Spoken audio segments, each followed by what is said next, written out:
ವಿನೋದ್ ರಾಜ್ ಅವರ ನಿಜವಾದ ತಂದೆ ಯಾರು, ಲೀಲಾವತಿ ಅವರ ನಿಜವಾದ ಗಂಡ ಯಾರು?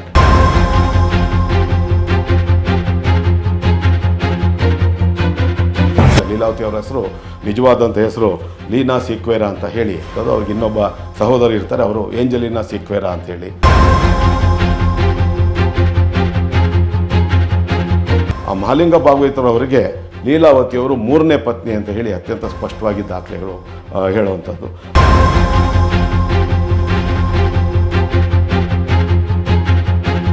ಇಷ್ಟು ವರ್ಷ ಆದರೂ ವಿನೋದ್ ರಾಜ್ ಅವ್ರಿಗೆ ಮದುವೆ ಆಗಿಲ್ವಾ ಅನ್ನೋ ಒಂದು ಪ್ರಶ್ನೆ ಕಾಡ್ತಾ ಇತ್ತು. ಅವ್ರಿಗೆ ಮದುವೆ ಆಗಿದೆ ಅಥವಾ ಇಲ್ಲ ಅನ್ನೋ ವಿಷಯದ ಬಗ್ಗೆ ಲೀಲಾವತಿಯವರು ಮತ್ತು ವಿನೋದ್ ರಾಜ್ ಅವರು 2021-22 ತನಕ ಎಲ್ಲೂ ಕೂಡ ಅಪ್ಪಿ ಕೂಡ ತುಟಿ ಬಿಚ್ಚಿ ಮಾತಾಡಿರಲಿಲ್ಲ ಅನ್ನೋ ಸತ್ಯ ನಮಗೆಲ್ಲ ಗೊತ್ತಿರ್ತಕ್ಕ.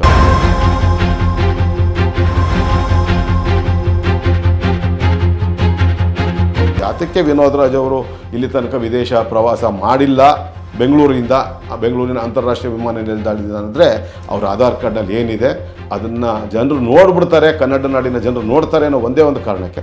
ಇನ್ನು ಮುಂದೆ ಯಾರೇ ಆಗಲಿ ಡಾಕ್ಟರ್ ರಾಜ್ಕುಮಾರ್ ಅವರ ವಿಷಯಕ್ಕೆ ಸಂಬಂಧಪಟ್ಟಾಗೆ ಲೀಲಾವತಿ ಅವ್ರ ಜೊತೆ ಅಥವಾ ವಿನೋದ್ ರಾಜ್ ಅವ್ರ ಜೊತೆ ಸಂಬಂಧ ಕಲ್ಪಿಸಿ ಮಾತಾಡಿದ್ದೆ ಆದರೆ ಅವರ ವಿರುದ್ಧ 100ಕ್ಕೆ 100 ಕಾನೂನು ಹೋರಾಟ ಮಾಡ್ತೀನಿ. ವಿನೋದ್ ರಾಜ್ ಅವ್ರನ್ನ ಒಂದು ಪ್ರಶ್ನೆ ಕೇಳೋದು, ನೀವು ನಿಮ್ಮ ತಾಯಿಯವ್ರು ಹೋದ ನಂತರ ನಿಮ್ಮ ನೆಲಮಂಗಲ ಸೋಲದೇವನಹಳ್ಳಿ ಇಲ್ಲಿರ್ತಕ್ಕಂಥ ಜಮೀನು ಒಂದು ರೀತಿ ನಿತ್ಯಾನಂದನ ಆಶ್ರಮದ ರೀತಿ ಪರಿವರ್ತನೆ ಆಗಿರೋದು ನಿಜಾನ ಸುಳ್ಳ?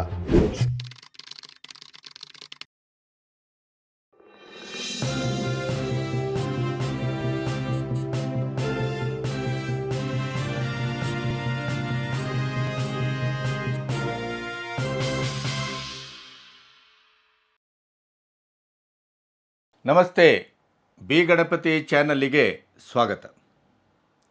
ಇದೊಂದು ಕಳ್ಳ ಸಂಸಾರದ, ಕಳ್ಳ ಬದುಕಿನ, ಸತ್ಯದ ತಲೆಗೆ ಸುಳ್ಳನ್ನು ಲೇಪಿಸಿ ಜೀವನ ಪೂರ್ತಿ ಅದನ್ನು ಮುಚ್ಚಿಟ್ಟು ಬದುಕಬಹುದು ಅನ್ನುವ ಬದುಕಿನ ಒಂದು ಕ್ರೂರವಾದಂಥ ವರ್ತನೆಯ ಅನಾವರಣ, ಚಾರಿತ್ರಿಕವಾದಂಥ ಒಂದು ಸಂದರ್ಭ ಇದು ಅಂತ ನಾನು ಭಾವಿಸ್ತೇನೆ. ಕನ್ನಡ ಚಿತ್ರರಂಗದ ಉದ್ದಕ್ಕೂ ರಾಜ್ಕುಮಾರ್ ಮತ್ತು ಲೀಲಾವತಿಯವರ ಸಂಬಂಧದ ಬಗ್ಗೆ ಪತ್ರಕರ್ತ ರವಿ ಬೆಳಗೆರೆಯವರ ಪುಸ್ತಕದಿಂದ ಕೂಡ ಅದು ಇನ್ನಿಷ್ಟು ಬೆಂಕಿಯನ್ನು ಹಚ್ಚಿಕೊಂಡು ಉರಿತಾನೇ ಸಾಗಿ ಬಂತು. ನಾನೊಂದು 9ರಿಂದ 10 ವರ್ಷ ರಾಜ್ಕುಮಾರ್ ಮತ್ತು ಪಾರ್ವತಮ್ಮನವರ ಬದುಕಿನ ಒಳಗಿನ ಒಡನಾಡಿಯಾಗಿ ಅನುಷಂಗಿಕವಾಗಿ ಬದುಕಿದ ಆ ಅನುಭವದ ಹಿನ್ನೆಲೆಯಲ್ಲಿ ಸಾಕಷ್ಟು ಈ ಬಗ್ಗೆ ವಿಡಿಯೋವನ್ನು ಮಾಡಿದ್ದೇನೆ. ಒಂದು ಹಂತದಲ್ಲಿ DNA ಟೆಸ್ಟ್ ಮಾಡಿ ಅನ್ನುವಂಥ ಸವಾಲನ್ನು ಕೂಡ ಲೀಲಾವತಿಯವರು ಬದುಕಿರುವಾಗಲೇ ನಾನು ಒಡ್ಡಿದ್ದೆ. ಅದಕ್ಕೆ ಲೀಲಾವತಿಯವರು, ವಿನೋದ್ ರಾಜ್ ಅವರು ಬಹಳ ಕ್ರೂರವಾಗಿ ಪ್ರತಿಕ್ರಿಯಿಸಿದ್ದನ್ನು ನಾನು ಮಾಧ್ಯಮದಲ್ಲಿ ಗಮನಿಸಿದ್ದೇನೆ. ಲೀಲಾವತಿಯವರ ಗಂಡ ಯಾರು, ವಿನೋದ್ ರಾಜ್ ಅವರ ಮಗ ವಿನೋದ್ ರಾಜ್ ಅವರ ತಂದೆ ಯಾರು, ವಿನೋದ್ ರಾಜ್ ಅವರಿಗೆ ಮದುವೆ ಆಗಿದೆಯೇ ಇಲ್ಲವೇ ಅನ್ನುವಂಥ ಪ್ರಶ್ನೆ ಕೂಡ 22ರವರೆಗೂ ನಿಗೂಢವಾಗಿತ್ತು. ಅದರ ಜೊತೆಗೆ ತಾನೊಬ್ಬ ಬಡ ಕಲಾವಿದೆ, ಅಶಕ್ತ ಕಲಾವಿದೆ, ನನಗೆ ಸಹಾಯ ಮಾಡಿ ಅಂತೇಳಿ ಕರ್ನಾಟಕ ಸರ್ಕಾರವನ್ನು ಲಾಗಾಯತನಿಂದಲೂ ಒತ್ತಾಯಿಸಿದ್ದನ್ನು, ನಾನು ಅತ್ಯಂತ ನೋವಿನಲ್ಲಿದ್ದೇನೆ ಅನ್ನುವುದನ್ನು ಪ್ರತಿಪಾದಿಸ್ತನೂ ಬದುಕಿದಂಥವರು ಲೀಲಾವತಿ ಅಂತ ಮೇರು ಕಲಾವಿದೆ. ಭಾಳಷ್ಟು ಜನ ರಾಜ್ಕುಮಾರ್ ಅವರನ್ನು ಹಣಿಯಲಿಕ್ಕೆ, ರಾಜ್ಕುಮಾರ್ ಅವರ ಚಾರಿತ್ರಿಕ ವಧೆಯನ್ನು ಮಾಡಲಿಕ್ಕೆ, ರಾಜ್ಕುಮಾರ ಮೇರು ಸದೃಶವಾದಂಥ ಅವರ ಅವಿಚ್ಛಿನ್ನವಾದಂಥ ಒಂದು ವಿಜೃಂಭಿತ ಬದುಕಿಗೆ ವಿಕಾರವನ್ನು ಅಂಟಿಸಲಿಕ್ಕೆ ಬಹಳಷ್ಟು ಜನ ಕೆಲಸ ಮಾಡಿದರು. ತಮ್ಮ ಒಳಗಿನ ಒಗರಿಗೆ ಲೀಲಾವತಿಯವರನ್ನು ಬಾಣವಾಗಿ ಬಳಸಿ ರಾಜ್ಕುಮಾರ್ ಅವರನ್ನು ಈಡಾಗಿ ನೋಡುವಂಥ ಕೆಲಸವನ್ನು ಪತ್ರಕರ್ತರಿಂದ ಹಿಡಿದು ಬಹಳಷ್ಟು ಜನ ಮಾಡಿದರು. ಆದರೆ ಇವತ್ತು ಹುಟ್ಟು ಹೋರಾಟಗಾರ, ದಿಟ್ಟ ಬದುಕಿನ ಧೀರ, ಸತ್ಯಮೇವ ಜಯತೆ ಅನ್ನೋದೇ ಉಸಿರು, ತಾನು ಯಾವುದೇ ರೀತಿಯ ಬೆದರಿಕೆಗೂ ಗೂಂಡಾಗಿರಿಗೂ ಹೆದರದೇನೆ ಸತ್ಯ ಶೋಧನೆಯನ್ನೇ ಮಾಡಿ ಬದುಕ್ತೇನೆ ಅನ್ನುವಂಥ, ಅದು ರಾಜಕೀಯ ಇರ್ಬೋದು, ಸಾಂಸ್ಕೃತಿಕ ಬದುಕಿರ್ಬೋದು, ಯಾವುದೇ ಬದುಕಿನ ನೆಲೆಗಳಿರ್ಬೋದು, ಅಲ್ಲಿ ಅಧಿಕೃತ ದಾಖಲೆಗಳನ್ನು ಇಟ್ಟುಕೊಂಡು ಇಡೀ ಭಾರತದಲ್ಲೇ ಮಾಧ್ಯಮದಲ್ಲಿ ಇವತ್ತು ಸಂಚಲನವನ್ನು ಸೃಷ್ಟಿಸ್ತಾ ಇರುವಂಥವರು ಎನ್ ಆರ್ ರಮೇಶ್. ನುಡಿದಂತೆ ಬದುಕದವರು, ಬದುಕಿದಂತೆ ಅವರ ಇಡೀಯದಾದಂಥ ಒಂದು ಸತ್ಯದ ಶೋಧವನ್ನು ಮುಂದುವರಿಸಿದವರು.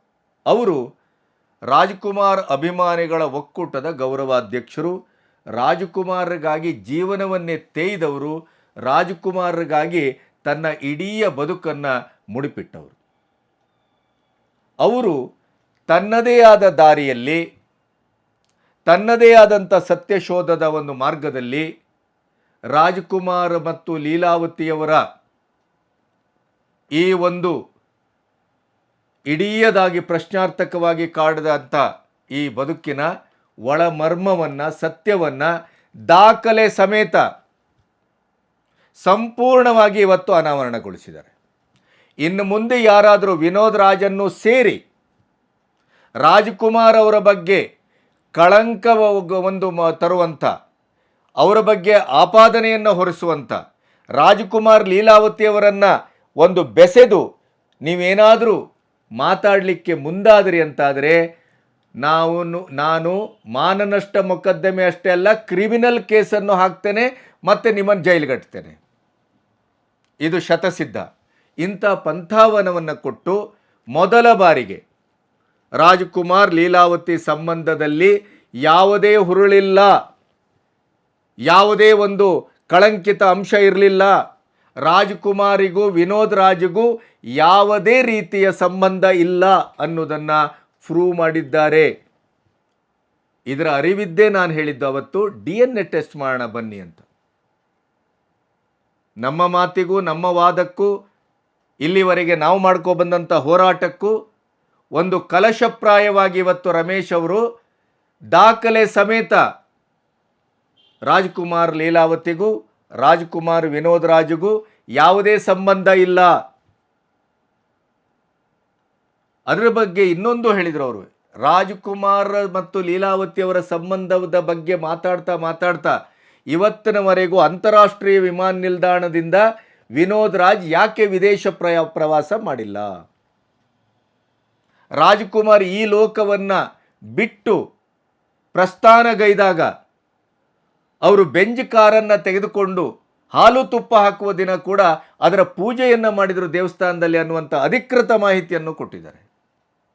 ಆಮೇಲೆ ನೆಲಮಂಗಲದಲ್ಲಿರುವಂಥ ಅವರ ತೋಟದಲ್ಲಿ ಪ್ರತಿದಿನ ಸಂಜೆ ಯಾವ ರೀತಿಯ ವಿನೋದಗಳು ನಡೀತವೆ, ನಿತ್ಯಾನಂದನ ಆಶ್ರಮವನ್ನು ಮೀರಿಸುವ ಚಟುವಟಿಕೆಗಳು ಹೇಗೆ ನಡೀತಾ ಇದೆ, ಅದರ ಒಂದು ವಿವರಗಳನ್ನು ಕೂಡ ಕೊಟ್ಟಿದ್ದಾರೆ. ಹಾಗಾಗಿ ಈ ವಿಡಿಯೋವನ್ನು ಸಂಪೂರ್ಣವಾಗಿ ನೋಡಿ, ಅಲ್ಲಿ ಸ್ಪಷ್ಟವಾದ ದಾಖಲೆಗಳನ್ನು ರಮೇಶ್ ನೀಡಿದ್ದಾರೆ. ಇವತ್ತು ಈ ದಿನ ಇನ್ನು ಮುಂದೆ ಯಾರೂ ಕೂಡ ರಾಜ್ಕುಮಾರ್ ಲೀಲಾವತಿ, ರಾಜ್ಕುಮಾರ್ ವಿನೋದ್ ರಾಜ್ ಬಗ್ಗೆ ಈ ರೀತಿಯ ಕಪೋಲ ಕಲ್ಪಿತ ಮಾತುಗಳನ್ನು ಆಡಕೂಡದು, ಆಡಬಾರದು. ಯಾಕೆಂತಂದರೆ ಅದಕ್ಕೆ ಸ್ಪಷ್ಟವಾದ ದಾಖಲೆ ಇದೆ. ಬನ್ನಿ ಆ ಸ್ಫೋಟಕವಾದಂಥ ವಿಡಿಯೋವನ್ನು ನಿಮ್ಮೆದುರು ಅನಾವರಣಗೊಳಿಸ್ತಾ ಇದ್ದೇವೆ. ಅದನ್ನು ನೋಡುವ ಮೂಲಕ ಒಬ್ಬ ಶತಮಾನದ ನಟ, ಯೋಗಿ, ಇಚ್ಛಾಮರಣಿ, ಕನ್ನಡದಲ್ಲಿ ತಾನು ಭೌತಿಕವಾಗಿ ಪ್ರಸ್ಥಾನಗೈದು ಕೂಡ ಮರುಸೃಷ್ಟಿಯಾಗಿ ಇಡೀ ಜಗತ್ತನ್ನು, ಕನ್ನಡವನ್ನು, ಕನ್ನಡಿಗರ ಎದೆಯಲ್ಲಿ ಮತ್ತೆ ಪ್ರತಿಷ್ಠಾಪನೆಗೊಂಡಂಥ ರಾಜ್ಕುಮಾರ್ ಅವರ ಬಗ್ಗೆ ಇದ್ದಂಥ ಚಾರಿತ್ರಿಕ ಕಳಂಕಕ್ಕೆ ಇವತ್ತು ಕೊನೆಯ ಬೊಟ್ಟಿಡುವ ಕೆಲಸವನ್ನು ಎನ್ ಆರ್ ರಮೇಶ್ ಮಾಡಿದ್ದಾರೆ. ಬನ್ನಿ ಆ ವಿಡಿಯೋವನ್ನು ನೋಡೋಣ. ಎಲ್ರಿಗೂ ನಮಸ್ಕಾರ. ವಿಶೇಷವಾಗಿ ಕನ್ನಡ ನಾಡಿನ 7 ಕೋಟಿ ಕನ್ನಡಿಗರ ಮನಸ್ಸುಗಳಲ್ಲಿ ಕಳೆದ 5 ದಶಕಗಳಿಂದ ಕೆಲವೊಂದು ಪಟ್ಟಭದ್ರ ಹಿತಾಸಕ್ತಿಗಳು ಬೇರೆ ಬೇರೆ ಕಾರಣಗಳಿಗಾಗಿ ಕನ್ನಡಿಗರ ಆರಾಧ್ಯ ದೈವ ಡಾಕ್ಟರ್ ರಾಜ್ಕುಮಾರ್ ಅವರ ಚಾರಿತ್ರ್ಯವಧೆಯನ್ನು ಮಾಡಿಕೊಂಡು ಅವರ ಬಗ್ಗೆ ದಾಖಲೆಗಳಿಲ್ಲದೆ ಸುಖ ಸುಮ್ಮನೆ ಆರೋಪಗಳು ಮಾಡಿಕೊಂಡು ಜನರ ಮನಸ್ಸಲ್ಲಿ ಬಿತ್ತೋ ಅಂಥ ವ್ಯರ್ಥ ಪ್ರಯತ್ನಗಳನ್ನು ಮಾಡ್ಕೊಂಬಂದರು. ಆದರೆ ಅವ್ರು ಮಾಡಿರ್ತಕ್ಕಂಥ ಪ್ರಯತ್ನಗಳು ಶೇಕಡ 25% ಜನ ಅದನ್ನು ಸತ್ಯ ಇದ್ದರೂ ಇರ್ಬೋದು ಅನ್ನೋ ನಂಬಿದ್ರು ಅಂತ ಕೂಡ ನಮಗೆಲ್ಲ ಗೊತ್ತಿರ್ತಕ್ಕಂಥ ವಿಷಯ. ನಾನಿವತ್ತು ಮಾತಾಡ್ತಾ ಇರೋವಂಥದ್ದು ಅವರಿವತ್ತು ಲೀಲಾವತಿಯವರು ಹಿರಿಯ ಕಲಾವಿದರು, 6-7 ದಶಕಗಳ ಕಾಲ ಸುಮಾರು 800ಕ್ಕೂ ಹೆಚ್ಚು ಸಿನಿಮಾಗಳಲ್ಲಿ ಅಭಿನಯಿಸಿದಂಥವರು. ಅವರು ನಮ್ಮ ಜೊತೆ ಇಲ್ಲದೇ ಇದ್ದರೂ ಕೂಡ ಇವತ್ತು ಅನಿವಾರ್ಯವಾಗಿ ವಿಶ್ವವಿಖ್ಯಾತ ನಟ ಸಾರ್ವಭೌಮ, ಯಾವುದೇ ಕಳಂಕ ಇಲ್ಲದೆ ಜೀವನವನ್ನು ನಡೆಸಿದಂಥ ಒಬ್ಬ ನಿಷ್ಕಲ್ಮಶ ವ್ಯಕ್ತಿಯ ಬಗ್ಗೆ ಲೀಲಾವತಿಯವರ ಹೆಸರನ್ನು ತಳಕಾಕಿ ಬೇರೆ ಬೇರೆ ಇಲ್ಲ ಸಲ್ಲದ ಗಾಳಿ ಮಾತುಗಳನ್ನು ಆ ವಿಷಯದಲ್ಲಿ ಹಬ್ಸೋವಂಥ ಕೆಲಸವನ್ನು ಯಶಸ್ವಿಯಾಗಿ ಮಾಡಿದರು.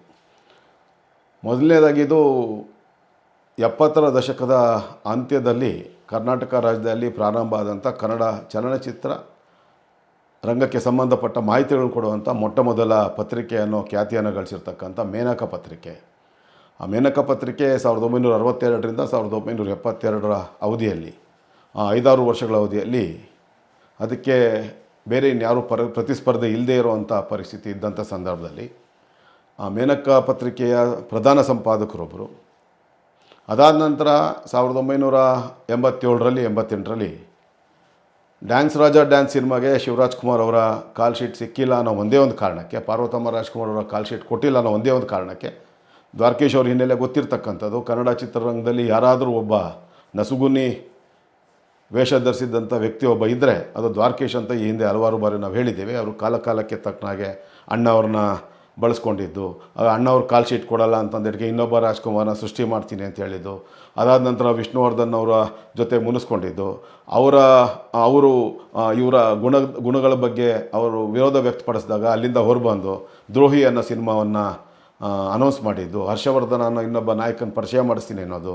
ಹೊಸ ಕಳ್ಳ ಹಳೆ ಕುಳ್ಳ ಅನ್ನೋ ಒಂದು ಸಿನಿಮಾವನ್ನು ತೆಗೆದಿದ್ದು, ಆ ರೀತಿ ಅವರು ಮಾಡ್ಕೊಂಬಂದಿರ್ತಕ್ಕಂಥದ್ದು ಕಾಲಾನುಕಾಲಕ್ಕೆ ತಕ್ಕನಾಗ ಅವರು ಉಸಿರುವಳ್ಳಿ ಬಣ್ಣವನ್ನು ಬದಲಾಯಿಸ್ಕೊಂಡು ಬಂದಂಥ ಒಬ್ಬ ಕನ್ನಡ ಚಿತ್ರರಂಗ ಕಂಡಂಥ ಒಂದು ಈ ಒಂದು ಶಕುನಿ ಮಾದರಿಯ ನಿರ್ಮಾಪಕ ಅಂತೇನು ಕುಖ್ಯಾತನ ಪಡ್ಕೊಂಡಿದ್ದಾರೆ ಆ ದ್ವಾರಕೀಶ್ ಅವ್ರು ಮಾಡಿದಂಥದ್ದು. ಅದಾದ ನಂತರ ಕಳೆದ 8-9 ವರ್ಷಗಳ ಹಿಂದೆ ರವಿ ಬೆಳಗೆರೆ ಅವರು ಫೋಟೋಶಾಪ್ ಮೂಲಕ ಎಡಿಟ್ ಮಾಡಿದಂಥ ಫೋಟೋಗಳನ್ನು ಹಾಕಿ ಅಣ್ಣ ಅವರು ಮತ್ತು ಲೀಲಾವತಿಯವರು ಒಂದು ಮಗುವನ್ನು ಎತ್ಕೊಂಡಿರುವಂಥ ಒಂದು ಚಿತ್ರವನ್ನು ತೋರಿಸಿ, ಎಂತಹ ಮೂರ್ಖನೂ ಗೊತ್ತಾಗತ್ತೆ ಅದು ನಿಜವಾದ ಚಿತ್ರ ಅಲ್ಲ, ಅದು ಫೋಟೋಶಾಪ್ನಲ್ಲಿ ಅದು ಎಡಿಟೆಡ್ ಫೋಟೋ ಅನ್ನೋದು ಅದನ್ನು ನೋಡಿದಂಥ ತಕ್ಷಣ ಗೊತ್ತಾಗುವಂಥದ್ದು.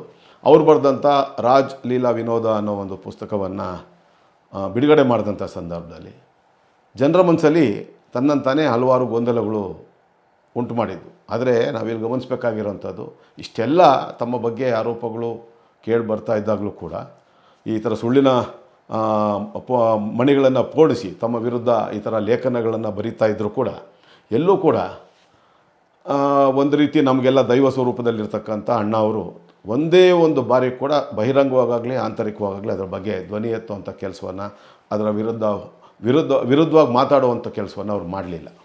ದೇವರಿದ್ದಾರೆ ಅಂತ ಅವರು ನಂಬಿದಂಥ ದೇವರನ್ನು ಅವರು ನಂಬಿ, ಗುರುರಾಯರನ್ನ ಮತ್ತು ಆಂಜನೇಯ ಸ್ವಾಮಿನ ನಂಬಿ ಅವರು ದೇವರಿಗೆ ಬಿಟ್ಟಿದ್ದಂಥದ್ದು. ಮುಂದೆ ಅದು ಕಾಲ ಬರುತ್ತೆ, ಸತ್ಯ ಜನಕ್ಕೆ ಗೊತ್ತಾಗತ್ತೆ ಅಂಥೇಳಿ ಅವತ್ತು ಅವರು ಹಲವಾರು ಆಪ್ತರ ಬಳಿ ಹೇಳ್ಕೊಂಡಿದ್ರು ಕೂಡ.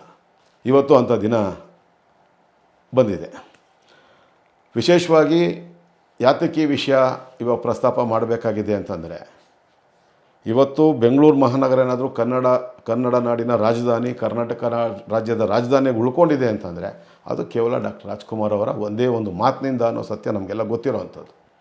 53ಕ್ಕೂ ಹೆಚ್ಚು ರಸಸಂಜೆ ಕಾರ್ಯಕ್ರಮಗಳನ್ನು ಕೊಟ್ಟು ಆಗಿನ 18 ಜಿಲ್ಲಾ ಕೇಂದ್ರಗಳಲ್ಲಿ ಜಿಲ್ಲಾ ಕ್ರೀಡಾಂಗಣಗಳನ್ನು ನಿರ್ಮಾಣ ಮಾಡೋದ್ರ ಜೊತೆಗೆ ಮುಂಬೈ ಕನ್ನಡ ಸಂಘ, ದೆಹಲಿ ಕನ್ನಡ ಸಂಘ, ದುಬೈ ಕನ್ನಡ ಸಂಘಗಳ ನಿರ್ಮಾಣಕ್ಕೆ ಯಥೇಚ್ಛವಾಗಿ ತಮ್ಮ ರಸಸಂಜೆ ಕಾರ್ಯಕ್ರಮಗಳ ಮೂಲಕ ಹಣವನ್ನು ಒದಗಿಸ್ಕೊಟ್ಟಂಥ ಒಬ್ಬ ಮಹಾಪುರುಷ. ಇಂತಹ ಒಬ್ಬ ಮಹಾಪುರುಷ ಬದುಕಿದ್ದಷ್ಟು ದಿನ ಕನ್ನಡ ನಾಡು, ನೆಲ, ಜಲ ಅದರ ಪರವಾಗಿ ಧ್ವನಿ ಎತ್ತದಂಥವರು. ಅವರ ಒಂದೇ ಒಂದು ಧ್ವನಿಯಿಂದ ಗೋಕಾಕ್ ವರದಿ, ಗೋಕಾಕ್ ಚಳುವಳಿ ಎಷ್ಟು ಪರಿಣಾಮಕಾರಿ ಕೆಲಸ ಮಾಡ್ತೋ ಅದರಿಂದ ಸರ್ಕಾರಗಳೇ ಬದಲಾಗುವಂಥ ಪರಿಸ್ಥಿತಿ ಬಂತು ಅನ್ನೋದು ನಮಗೆಲ್ಲ ಗೊತ್ತಿರುವಂಥದ್ದು. ಆವಾಗ ಕನ್ನಡಿಗರ ವಿಶ್ವರೂಪ ಇಡೀ ಪ್ರಪಂಚಕ್ಕೆ ಗೊತ್ತಾಗೋ ಅಂಥ ಒಂದು ಕೆಲಸ ಆ ಗೋಕಾಕ್ ಚಳುವಳಿ ಮೂಲಕ ತೋರಿಸ್ಕೊಟ್ಟಂಥದ್ದು. ಇಂತಹ ಒಬ್ಬ ಕನ್ನಡ ನಾಡಿಗೋಸ್ಕರ, ಕನ್ನಡ ನಾಡು ನುಡಿ ನೆಲ ಜಲಕ್ಕೋಸ್ಕರ ತಮ್ಮ ಜೀವನವನ್ನು ಸಮರ್ಪಣೆ ಮಾಡಿ ಬದುಕಿದ್ದಷ್ಟು ದಿನ ಕೂಡ ಅತ್ಯಂತ ಸರಳವಾದಂಥ ಜೀವನವನ್ನು ನಡೆಸಿದಂಥ, ಕನ್ನಡಿಗರ ಸಾಂಸ್ಕೃತಿಕ ರಾಯಭಾರಿಯಾಗಿ ಜೀವನ ಮಾಡಿದಂಥ ಡಾಕ್ಟರ್ ರಾಜ್ಕುಮಾರ್ ಅವರು, ಅವರ ಬಗ್ಗೆ ಈ ರೀತಿ ಕಪೋಲಕಲ್ಪಿತ ಸುಳ್ಳಿನ ಕಂತೆಗಳನ್ನು ಪೋಣಿಸ್ಕೊಂಡು ಜನರನ್ನು ನಂಬಿಸುವಂಥ ಕೆಲಸ ಏನು ದುರುದ್ದೇಶ ಇಟ್ಕೊಂಡು ಮಾಡ್ತಾಯಿದ್ರು. ಎಲ್ಲೋ ಒಂದು ಕಡೆ ಡಾಕ್ಟರ್ ರಾಜ್ಕುಮಾರ್ ಅವ್ರನ್ನ ಕಳ್ಳನ ರೀತಿಯಲ್ಲಿ ಬಿಂಬಿಸುವಂಥ ಒಂದು ವ್ಯರ್ಥ ಪ್ರಯತ್ನವನ್ನು ಮಾಡ್ಕೊಂಬಂದರು. ಆಗಿಂದಲೇ ನಮ್ಮಂಥ ಹೋರಾಟಗಾರರು ಕೂಡ ಇದಕ್ಕೆ ಪೂರಕವಾದಂಥ ದಾಖಲೆಗಳನ್ನು ಹೆಕ್ಕಿ ತೆಗೆಯುವಂಥ ಕೆಲಸ ಕೈ ಹಾಕಿದ್ವಿ. 2022-23 ಪ್ರಾರಂಭದಲ್ಲಿ ಚಲನಚಿತ್ರ ನಿರ್ದೇಶಕರಾಗಿರ್ತಕ್ಕಂಥ ಪ್ರಕಾಶ್ ರಾಜ್ ಮೇಹೂರ್ ಅವರು ಅವರ ಅಲ್ಲಿಯವರೆಗೆ ಲೀಲಾವತಿಯವರಾಗಲಿ ವಿನೋದ್ ರಾಜ್ ಅವರಾಗಲಿ, ವಿನೋದ್ ರಾಜ್ ಅವರಿಗೆ ಮದುವೆ ಆಗಿದ್ದಂಥ ವಿಷಯವನ್ನೇ ಮುಚ್ಚಿಟ್ಟು ನಾವುಗಳೆಲ್ಲ ಇನ್ನೂ ವಿನೋದ್ ರಾಜ್ ಅವ್ರಿಗೆ ಮದುವೆ ಆಗಿಲ್ಲ ಅಂತ ಹೇಳಿ ಅಂದ್ಕೊಂಡಿದ್ದಂಥ ಸಂದರ್ಭದಲ್ಲಿ ಪ್ರಕಾಶ್ ರಾಜ್ ಮೇಹೂರ್ ಅವರು ಅವರ ವಿನೋದ್ ರಾಜ್ ಅವರ ಪತ್ನಿ ಮತ್ತು ಮಗನ ಪರಿಚಯವನ್ನು ಮಾಧ್ಯಮಗಳ ಮೂಲಕ ಕನ್ನಡ ನಾಡಿನ ಜನತೆಗೆ ಮಾಡಿಕೊಡೋದ್ರ ಮೂಲಕ ತಾಯಿ ಮಗನ ಒಂದು ನಿಜವಾದಂಥ ರೂಪವನ್ನು ತೆರೆದಿಡುವಂಥದ್ರಲ್ಲಿ ಅವರು ಯಶಸ್ವಿಯಾಗಿದ್ದರು. ಅದಾದ ನಂತರ ನಾನು ಕೂಡ ಅವರ ಜಮೀನಿಗೆ ಸಂಬಂಧಪಟ್ಟ ಒಂದು RTCಯನ್ನು ಮಾಧ್ಯಮಗಳ ಮೂಲಕ ಬಿಡುಗಡೆ ಮಾಡಿದ್ದೆ. ಆದರೆ ನಮಗೆ ಸರ್ಕಾರದ ಅಧಿಕೃತ ದಾಖಲೆಗಳು ಬೇಕಾಗಿತ್ತು. ಅಂತಿಮವಾಗಿ ನಮ್ಮೆಲ್ಲರ ಪ್ರಶ್ನೆ ಇದ್ದಂಥದ್ದು, ವಿನೋದ್ ರಾಜ್ ಅವರ ನಿಜವಾದ ತಂದೆ ಯಾರು, ಲೀಲಾವತಿ ಅವರ ನಿಜವಾದ ಗಂಡ ಯಾರು? ಇದನ್ನು ನಾವು ಬಾಯಲ್ಲಿ ಹೇಳಿದ್ರೆ ಸಾಕಾಗಲ್ಲ, ಅದನ್ನು ಸರ್ಕಾರಿ ದಾಖಲೆಗಳ ಮೂಲಕ ರುಜುವಾತುಪಡಿಸಬೇಕು ಅನ್ನೋ ಒಂದು ಹಠಕ್ಕೆ ಬಿದ್ದು ಕನ್ನಡಿಗನಾಗಿ, ಅಣ್ಣ ಅವರ ಅಭಿಮಾನಿಯಾಗಿ, ಈ ನೆಲದ ಮಣ್ಣಲ್ಲಿ ಹುಟ್ಟಿ ಡಾಕ್ಟರ್ ರಾಜ್ಕುಮಾರ್ ಅವರ ಕೊಡುಗೆಗಳೇನಿದೆ ಅದಕ್ಕೆ ಋಣವನ್ನು ತೀರಿಸುವಂಥ ಒಬ್ಬ ಕನ್ನಡಿಗನಾಗಿ ನನ್ನ ಕರ್ತವ್ಯ ಆಗಿತ್ತು. ಖುದ್ದಾಗಿ ಅವರ ಕೈಯಿಂದ ಶ್ರುತಿ ಸೇರಿದಾಗ ಸಿನಿಮಾದ ರೆಕಾರ್ಡಿಂಗ್ ಸಂದರ್ಭದಲ್ಲಿ ಅವರ ಕೈಯಿಂದ ನನಗೆ ಅನ್ನದ ತುತ್ತನ್ನು ತಿನ್ನಿಸಿರುವಂಥದ್ದು ನನಗೆ ಕೈ ತುಂಬ ದೊಡ್ಡ ಮಟ್ಟದ ಗಾಯ ಆಗಿದ್ದರಿಂದ ಅದನ್ನು ನೋಡಿದಂಥವ್ರು, ಅವ್ರ ಕೈಯಿಂದ ಅವ್ರು ನನಗೆ ಊಟವನ್ನು ಮಾಡಿಸಿದಂಥವ್ರು. ಅದಕ್ಕೆ ಅಶ್ವಥ್ ನಾರಾಯಣ್ ಅವರು ಸಾಕ್ಷಿ ಇದ್ದಾರೆ, ಶಿವರಾಮ್ ಅವರು ಸಾಕ್ಷಿ ಇದ್ದರು, ಭಗವಾನ್ ಅವರು ಸಾಕ್ಷಿ ಇದ್ದರು, ಆಮೇಲೆ ಡೆಂಗ್ರಿ ನಾಗರಾಜ್ ಅವರು ಅದಕ್ಕೆ ಸಾಕ್ಷಿಯಾಗಿದ್ದರು. ಅವತ್ತಿನ ಸ್ಟುಡಿಯೋಲಿದ್ದಂಥವ್ರು ಅವರ ಶ್ರೀಮತಿ ಸರ್ವಮಂಗಳ ಅವರು ಕೂಡ ಸಾಕ್ಷಿಯಾಗಿದ್ದರು. ಇಂತಹ ಸಂದರ್ಭದಲ್ಲಿ ಅಂಥ ಒಬ್ಬ ಪುಣ್ಯಾತ್ಮನ ಋಣವನ್ನು ತೀರಿಸುವಂಥದ್ದು, ಸುಖ ಸುಮ್ಮನೆ ಅವರ ಬಗ್ಗೆ ಈ ರೀತಿ ಕಪೋಲಕಲ್ಪಿತ ಆರೋಪಗಳನ್ನು ಮಾಡಿ ಸಮಾಜದಲ್ಲಿ ಅವರ ಜನಪ್ರಿಯತೆಯ ಉತ್ತುಂಗವನ್ನು ಏನೇರಿದ್ರು ಅದನ್ನು ಸಹಿಸಲಾರ್ದಂಥ ಜನ ಅದಕ್ಕೆ ಚ್ಯುತಿ ತರಬೇಕು ಅನ್ನೋ ಒಂದೇ ಒಂದು ದುರುದ್ದೇಶ ಇಟ್ಕೊಂಡು ಯಾವ ಒಂದು ಸುಳ್ಳಿನ ವಿಷಯವನ್ನು ಇವರು ನಿಜ ಅನ್ನೋ ಒಂದು ರೀತಿಯಲ್ಲಿ, ಸತ್ಯ ಅನ್ನೋ ರೀತಿಯಲ್ಲಿ ಬಿಂಬಿಸಕ್ಕೆ ಕೊಟ್ಟಿದ್ರು. ಅದಕ್ಕೆ ಪೂರಕವಾದಂಥ ದಾಖಲೆಗಳನ್ನು ಇವತ್ತು ನಾನು ಯಶಸ್ವಿಯಾಗಿ ಅದನ್ನು ಪತ್ತೆ ಹಚ್ಚಿರುವಂಥದ್ದು. ಇವತ್ತು ದಾಖಲೆಗಳ ಪ್ರಕಾರ ಮಹಾಲಿಂಗ ಭಾಗವತರು ಯಾರಿದ್ದಾರೆ, ಆ ಮಹಾಲಿಂಗ ಭಾಗವತರವರು ಇವರು ಹೆಸರಾಂತ ರಂಗಭೂಮಿ ಕಲಾವಿದ. ಅವ್ರದ್ದೇ ಆದಂಥ ಇದು ನಾಟಕ ಕಂಪ್ನಿಯನ್ನು ಪ್ರಾರಂಭ ಮಾಡಿದಂಥವ್ರು, ನಡೆಸಿದಂಥವ್ರು. ಅದರಲ್ಲಿ ಶ್ರೀಮತಿ ಲೀಲಾವತಿಯವರು ಕೂಡ ಪಾತ್ರಗಳು ಮಾಡ್ಕೊಂಬಂದಂಥವ್ರು. ಇದ್ರ ಬಗ್ಗೆ ಆಮೇಲೆ ಮಾತಾಡ್ತೀನಿ. ಆದರೆ ಇದ್ರ ಜೊತೆಗೆ ಇವರು ಮಹಾಲಿಂಗ ಭಾಗವತರು ಅವ್ರಿಗೆ ಸಂಬಂಧಪಟ್ಟ ಹಾಗೆ ಲೀಲಾವತಿಯವರು ಏನು ಸಂಬಂಧ ಇತ್ತು ಅನ್ನೋದಕ್ಕೆ ತಮಿಳುನಾಡು ಸರ್ಕಾರದ ಚೆಂಗಲ್ಪಟ್ಟು ಜಿಲ್ಲೆಯ ಪುದುಪಕ್ಕಂ ಗ್ರಾಮದ ಇಲ್ಲಿ ತಿರುವರೂರು ಅಂತ ಹೇಳಿ ಅದು ತಾಲೂಕು ಹೆಸರು. ಆ ತಾಲೂಕಿನ ತಿರುಪುರೂರು ಗ್ರಾಮದಲ್ಲಿ ಅವ್ರಿಗಿರ್ತಕ್ಕಂಥ ಅವರು ಜೀವನದಲ್ಲಿ ಸಂಪಾದನೆ ಮಾಡಿದಂಥ ಮತ್ತು ಮಹಾಲಿಂಗ ಭಾಗವತರವರ ಮೂಲಕ ಬಂದಂಥ ಜಮೀನುಗಳಿಗೆ ಸಂಬಂಧಪಟ್ಟ ದಾಖಲೆಗಳನ್ನು ಇವತ್ತು ನಾನು ತೆಗೆದಿದ್ದೇನೆ. ಶ್ರೀಮತಿ ಲೀಲಾವತಿಯವರು ನಿಧನರಾಗೋದಕ್ಕೆ 1 ವರ್ಷಕ್ಕೆ ಮುಂಚಿತವಾಗಿ ಒಂದು ಸೆಟಲ್ಮೆಂಟ್ ಡೀಡನ್ನು ಮಾಡ್ತಾರೆ, ಅಂದರೆ ತೀರುವಳಿ ಪತ್ರವನ್ನು ಮಾಡ್ತಾರೆ. ಆ ತೀರುವಳಿ ಪತ್ರವನ್ನು ಮಾಡುವಂಥ ಸಂದರ್ಭದಲ್ಲಿ ಅವರ ದಾಖಲೆಗಳಿಗೆ ನಿಜವಾದಂಥ ಅವ್ರ ಹೆಸರನ್ನು, ಅವರ ಗಂಡನ ಹೆಸರನ್ನು ಕೊಡಲೇಬೇಕಾಗಿರೋದು, ಆಧಾರ್ ಕಾರ್ಡ್ಗಳನ್ನು ಒದಗಿಸಲೇಬೇಕಾಗಿರೋದು ಕಡ್ಡಾಯ ಆಗಿರೋದ್ರಿಂದ ಇಲ್ಲಿ ಅವರು ಸಿಕ್ಬಿಡ್ತಾರೆ. ಇಲ್ಲೇ ಇದೆ ಸ್ಪಷ್ಟವಾಗಿ, ದಿಸ್ ಡೀಡ್ ಆಫ್ ಸೆಟಲ್ಮೆಂಟ್ ಅಂದರೆ ತೀರುವಳಿ ಪತ್ರ, Mrs M Leelavathi, wife of Mr Mahalinga Bhagavathar ಅಂತ ಯಾರ ಹೆಸ್ರಿಗೆ ಇಲ್ಲಿ ಅವರ ಸಿಗ್ನೇಚರು ಸಬ್ ರಿಜಿಸ್ಟ್ರ್ ಆಫೀಸ್ದು. ಇದಾದ ನಂತರ ಯಾರ ಹೆಸ್ರಿಗೆ ಬರ್ಕೊಡ್ತಾರೆ ಅಂದರೆ ಅವರ ಮಗ, ಲೀಲಾವತಿಯವರ ಮಗ Vinod Raj ML, son of Mr Mahalinga Bhagavathar ಅನ್ನೋ ಹೆಸರಿಗೆ ಆ ಸೆಟಲ್ಮೆಂಟ್ ಡೀಡ್ ಆಗ್ತದೆ. ಇದು ಸರ್ವೆ ನಂಬರ್ ಯಾವುದು ಎಲ್ಲ ನಿಮಗೆ ಹೇಳುವಂಥ ಕೆಲಸ ಮಾಡ್ತೀನಿ. ಸರ್ವೆ ನಂಬರ್ 243/2 ಎಲ್ಲ ಯಾರು ಬೇಕಾದರೂ ಕೇಳಿದ್ರು ಕೂಡ ನಾನು ಈ ದಾಖಲೆಗಳನ್ನು ಅವರಿಗೆ ಒದಗಿಸೋಕ್ಕೆ ಸಿದ್ಧಾಗಿದ್ದೀನಿ.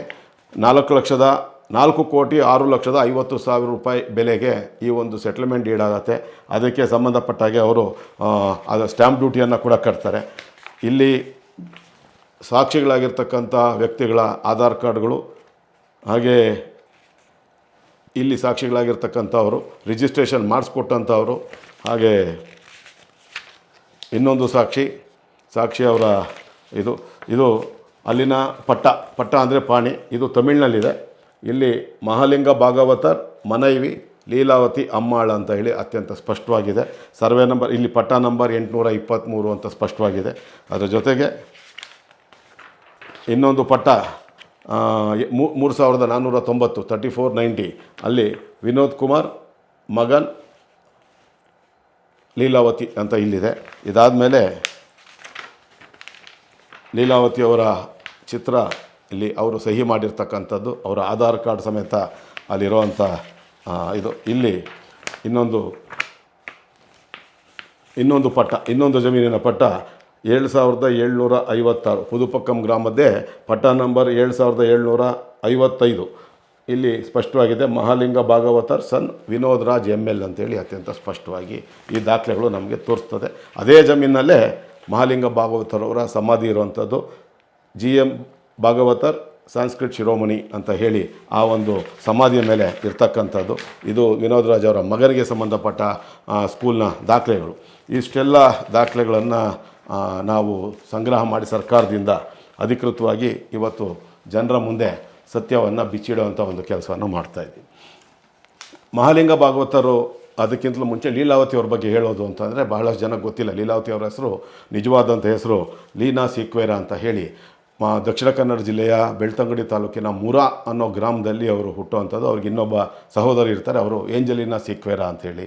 ಕಾಲಾನಂತರ ಅವರು ಸುಬ್ಬಯ್ಯ ಅನ್ನೋರ ಮನೆಯಲ್ಲಿ ಬೆಳೆದು ನಾಟಕ ರಂಗಭೂಮಿ ಬರೋದು. ಆದರೆ ಎಲ್ಲೂ ಕೂಡ ಅವರು ನಿಜವಾದ ತಂದೆ ಹೆಸರನ್ನ ತೋರಿಸೋದಿಲ್ಲ. ಅವರು ಸುಬ್ಬಯ್ಯ ಅಂತ ಅವ್ರನ್ನ ಸಾಕಿದಂಥವ್ರ ಹೆಸರೇ ಅವರು ಡಾಟರ್ ಆಫ್ ಸುಬ್ಬಯ್ಯ ಅಂತ ತೋರಿಸ್ಕೊಂಬರೋ ಅಂಥದ್ದು. ಸುಬ್ಬಯ್ಯ ನಾಯ್ಡು ಅವರ ನಾಟಕ ಕಂಪ್ನಿಯಲ್ಲಿ ಕೆಲಸ ಮಾಡೋಕ್ಕೆ ಮುಂಚೆ ಇವರು ಮಹಾಲಿಂಗ ಭಾಗವತರ್ ಅವರಿಗೆ ಪರಿಚಯ ಆಗ್ತಾರೆ. ಆ ಮಹಾಲಿಂಗ ಭಾಗವತರ್ ಅವರು ಮತ್ತು ಲೀಲಾವತಿ ಅವರಿಬ್ಬರು 8 ವರ್ಷಗಳ ಕಾಲ ಒಟ್ಟಿಗೆ ರಂಗಭೂಮಿ ಅಲ್ಲಿ ಒಟ್ಟಿಗೆ ಒಂದೇ ನಾಟಕಗಳಲ್ಲಿ ಅವರು ಕಲಾವಿದರಾಗಿ ಸಹ ಕಲಾವಿದರಾಗಿ ನಡ್ಸ್ಕೊಂಬರೋವಂಥದ್ದು.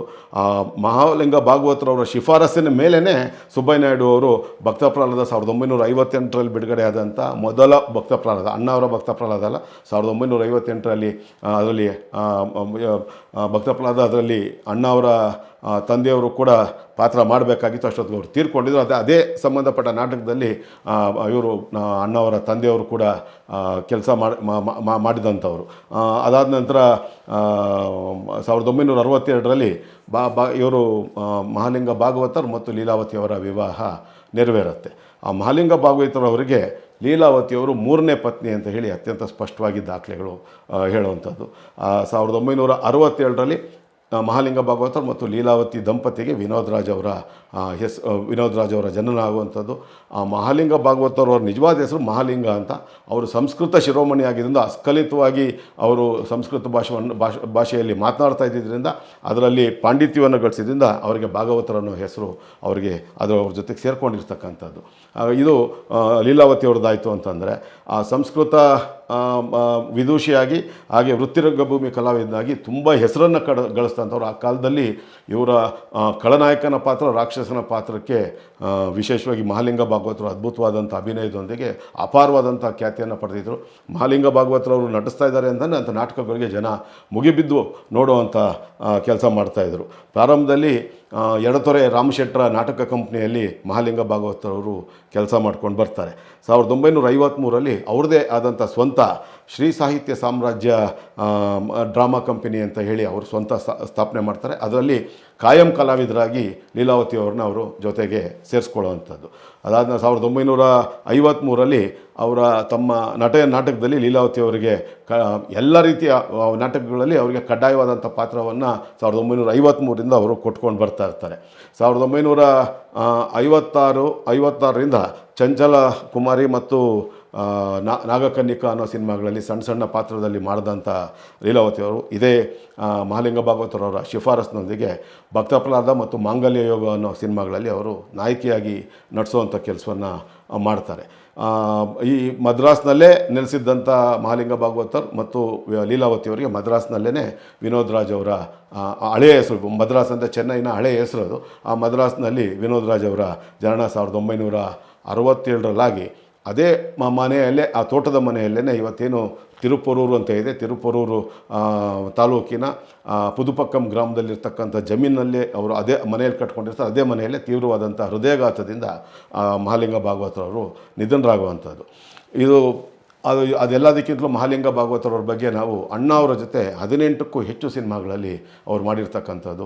ಭೂದಾನ ಸಿನಿಮಾದಲ್ಲಿ ಮಾಡಿದ್ದಾರೆ, ಹಾಗೆ ಶ್ರೀಶೈಲ ಮಹಾತ್ಮೆ ಸಿನಿಮಾದಲ್ಲಿ ಮಾಡಿದ್ದಾರೆ, ಮಹಾತ್ಮ ಕಬೀರ್ ಸಿನಿಮಾದಲ್ಲಿ ಪ್ರಮುಖವಾದಂಥ ಪಾತ್ರದಲ್ಲಿ ಅವರು ಕಾಣಿಸ್ಕೊಂಡಿರ್ತಕ್ಕಂಥದ್ದು. ಈ ರೀತಿ ಮಹಾಲಿಂಗ ಭಾಗವತರವರು ಹೆಸರಾಂತ ಕಲಾವಿದರಾಗಿದ್ದರಿಂದ ಸಹಜವಾಗಿ ಎಲ್ಲ ರೀತಿಯಲ್ಲೂ ಕೂಡ ಅವರು ಇವರಿಗೆ ಗಾಡ್ ಫಾದರ್ ರೀತಿಯಲ್ಲಿ ಇದ್ದಿದ್ದರಿಂದ ಸ್ವತಃ ಲೀಲಾವತಿಯವರೇ 2021ರಲ್ಲಿ ಮಹಾಲಿಂಗ ಭಾಗವತರು ನನಗೆ ಗಾಡ್ ಫಾದರ್ ಆಗಿದ್ದರು ಅನ್ನೋ ಒಂದು ಮಾತನ್ನು ಹೇಳಿರುವಂಥದ್ದು ನಾವು ಇವತ್ತು ಕೂಡ ತುಣುಕುಗಳನ್ನು ನೋಡ್ಬೋದು. ಆದರೆ ಎಲ್ಲೂ ಕೂಡ ಅವರು ಬೇರೆ ಬೇರೆ ಕಾರಣಗಳಿಗೆ, ಬೇರೆ ಬೇರೆ ರೀತಿಯ ಉಪಯೋಗಗಳನ್ನ ಪಡೀಲಿಕ್ಕೆ, ಬೇರೆ ಬೇರೆ ರೀತಿ ರಾಜ್ಯದಲ್ಲಿ ಗೊಂದಲಗಳನ್ನು ಮೂಡಿಸುವಂಥ ದೃಷ್ಟಿಯಿಂದ ಅವರು ಮಹಾಲಿಂಗ ಭಾಗವತರು ನಮ್ಮ ಯಜಮಾನರು ಅನ್ನೋ ಒಂದು ವಿಷಯವನ್ನು ಎಲ್ಲೂ ಹೇಳಲ್ಲ.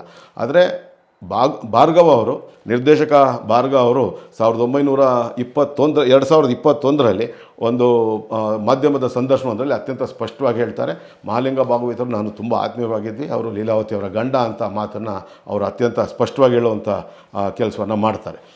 ಮದ್ರಾಸ್ನಿಂದ ಇದಾದ ನಂತರ ಮಹಾಲಿಂಗ ಭಾಗವತರವರು ತೀರ್ಕೊಂಡು ನಂತರ ಮದ್ರಾಸ್ನಿಂದ ಬೆಂಗಳೂರಿಗೆ ಬಂದು ನೆಲೆಸಿದ ನಂತರ ಅವರು ಎಲ್ಲ ವೈಯಕ್ತಿಕ ವಿಷಯಗಳಿಗೋಸ್ಕರ ಇಲ್ಲಿ ಎಲ್ಲ ವೈಯಕ್ತಿಕ ವಿಷಯಗಳ ಬಗ್ಗೆ ಗೌಪ್ಯತೆಯನ್ನು ಕಾಪಾಡ್ಕೊಂಡಿದ್ದಂಥ ಲೀಲಾವತಿಯವರು ಇಲ್ಲಿ ನೆಲಮಂಗಲದ ಬಳಿ ಸೋಲ್ದೇವನಹಳ್ಳಿಯಲ್ಲಿ ಜಮೀನನ್ನು ಖರೀದಿ ಮಾಡಿ, ಅಲ್ಲಿ ಮೆಡ್ರಾಸ್ನಲ್ಲಿ ಒಂದಷ್ಟು ಜಮೀನನ್ನು ಮಾರಿ ಅದರ ಮೂಲಕ ಇಲ್ಲಿ ಜಮೀನನ್ನು ತೊಗೊಂಡು ಮನೆಯನ್ನು ಕಟ್ಕೊಂಡು ಅವ್ರ ಮಗನ ಜೊತೆಗೆ ನೆಲೆಸಿದ್ದಂಥದ್ದು.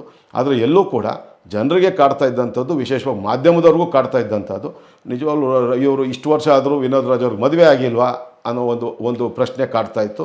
ಅವ್ರಿಗೆ ಮದುವೆ ಆಗಿದೆ ಅಥವಾ ಇಲ್ಲ ಅನ್ನೋ ವಿಷಯದ ಬಗ್ಗೆ ಲೀಲಾವತಿಯವರು ಮತ್ತು ವಿನೋದ್ ರಾಜ್ ಅವರು 2021-22 ತನಕ ಎಲ್ಲೂ ಕೂಡ ಅಪ್ಪಿ ಕೂಡ ತುಟಿ ಬಿಚ್ಚಿ ಮಾತಾಡಿರಲಿಲ್ಲ ಅನ್ನೋ ಸತ್ಯ ನಮಗೆಲ್ಲ ಗೊತ್ತಿರ್ತಕ್ಕಂಥದ್ದು. ಆದರೆ ಕೊನೆಗೆ ಇದನ್ನು ಪ್ರಕಾಶ್ ರಾಜ್ ಮೇಹೂರ್ ಅವರು, ನಾವು ನಿಜಕ್ಕೂ ಅವ್ರನ್ನ ಕನ್ನಡಿಗರಾಗಿ ಅಭಿನಂದಿಸಬೇಕು. ಅವರ ವಿನೋದ್ ರಾಜ್ ಅವ್ರಿಗೆ ಮದುವೆ ಆಗಿ ಮಗ ಇರುವಂಥ ವಿಷಯವನ್ನು ದಾಖಲೆಗಳು ಸಹಿತ ಬಹಿರಂಗಪಡಿಸೋದ ನಂತರ ತಾಯಿ ಮಗನ ಮುಖಚರ್ಯೆ ಬದಲಾಗಿರ್ತಕ್ಕಂಥದ್ದು ನಾವೆಲ್ಲ ಗೊತ್ತಿರ್ತಕ್ಕಂಥದ್ದು. ಹಾಗೆ ಇದು ಹಲವಾರು ಬಾರಿ ಈ ಥರ ಇವ್ರದ್ದು ಬಯಲಾದ ನಂತರ ತಂದೆ ವಿಷಯ ಅಂತ ಬಂದಾಗ ಅಮ್ಮ ಮಗ ಹಲವಾರು ಬಾರಿ ಮಾಧ್ಯಮಗಳ ಸಮಕ್ಷಮದಲ್ಲಿ, ಪತ್ರಕರ್ತರ ಸಮಕ್ಷಮದಲ್ಲಿ ಕಣ್ಣೀರು ಹಾಕುವಂಥದ್ದು, ಅದ್ರ ಮೂಲಕ ಗೊಂದಲ ಮೂಡಿಸುವಂಥ ಕೆಲಸಗಳನ್ನು ಮಾಡಿಕೊಂಡು ಎಲ್ಲೂ ಕೂಡ ಮಹಾಲಿಂಗ ಭಾಗವತರು ತಮ್ಮ ಯಜಮಾನರು ಅನ್ನೋದು ಒಪ್ಕೊಳ್ಳೋವಂಥದ್ದಕ್ಕೆ ಅವರು ಸಿದ್ಧರಾಗಿಲ್ಲದೆ ಅಲ್ಲೂ ಕೂಡ ಪ್ರಶ್ನಾರ್ಥಕ ಗೊಂದಲಗಳನ್ನು ಅವರು ಮೂಡಿಸುವಂಥದ್ದು. ಯಾತಕ್ಕೆ ವಿನೋದ್ ರಾಜ್ ಅವರು ಇಲ್ಲಿ ತನಕ ವಿದೇಶ ಪ್ರವಾಸ ಮಾಡಿಲ್ಲ, ಬೆಂಗಳೂರಿನ ಅಂತಾರಾಷ್ಟ್ರೀಯ ವಿಮಾನ ನಿಲ್ದಾಣದಿಂದ ಅಂದರೆ ಅವ್ರ ಆಧಾರ್ ಕಾರ್ಡ್ನಲ್ಲಿ ಏನಿದೆ ಅದನ್ನು ಜನರು ನೋಡಿಬಿಡ್ತಾರೆ, ಕನ್ನಡ ನಾಡಿನ ಜನರು ನೋಡ್ತಾರೆ ಅನ್ನೋ ಒಂದೇ ಒಂದು ಕಾರಣಕ್ಕೆ ಸೋಲದೇವನಹಳ್ಳಿ ಜಮೀನಿಗೆ ಸಂಬಂಧಪಟ್ಟ ದಾಖಲೆಗಳಲ್ಲಿ ಲೀಲಾವತಿ ಡಾಟರ್ ಆಫ್ ಸುಬ್ಬಯ್ಯ ಅಂತ ತೋರಿಸ್ತಾರೆ. ಹಾಗೆ ವಿನೋದ್ ರಾಜ್ ಅವರು ಸನ್ ಆಫ್ ಲೀಲಾವತಿ ಅಂತ ತೋರಿಸ್ತಾರೆ ಹೊರತು ನಿಮಗೆ ದಾಖಲೆಗಳಲ್ಲಿ ತೋರಿಸ್ಬೇಕಾಗಿರೋಂಥದ್ದು ಕಡ್ಡಾಯವಾಗಿ ತಂದೆಯ ಹೆಸರೇ ಹೊರತು ತಾಯಿಯ ಹೆಸರೆಲ್ಲ ನಮಗೆಲ್ಲ ಗೊತ್ತಿರತಕ್ಕಂಥದ್ದು. ಹಾಗಾಗಿ ತಂದೆ ಹೆಸರು ತೋರಿಸೋ ಬದಲು ತಾಯಿ ಹೆಸರನ್ನು ಇವ್ರು ತೋರಿಸ್ತಾರೆ, ಮತ್ತು ಇವರ ಗಂಡನ ಹೆಸರು ಬದಲು ಮದುವೆ ಆದ ನಂತರ ಗಂಡನ ಹೆಸರು ತೋರಿಸ್ಬೇಕಾಗತ್ತೆ.